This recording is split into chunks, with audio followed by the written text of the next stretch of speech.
ఏంటి, రక్షాబంధన్ జరుపుకోవడానికి కారణం మహాభారతంలో జరిగిన ఓ ఇన్సిడెంటా? మీరు విన్నది నిజమే. ద్వాపర యుగంలో శ్రీకృష్ణుడు తన అత్త కొడుకైన శిశుపాలుడిని 100 తప్పుల వరకు క్షమిస్తాను అని మాట ఇస్తాడు.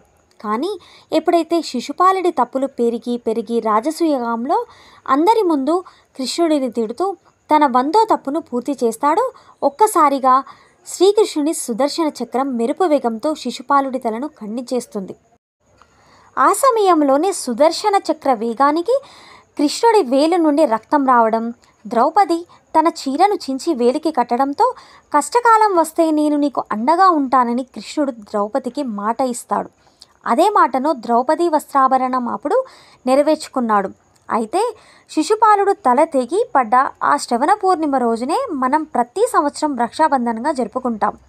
అండ్ ఆ రోజు ఎవరి చేతికైతే రాఖీ కట్టబడుతుందో వాళ్ళు ఆ రాఖీ కట్టిన వ్యక్తి కోసం కృష్ణుడు ద్రౌపది కోసం అండగా నిలబడినట్లు అండగా నిలబడాలని చెబుతారు.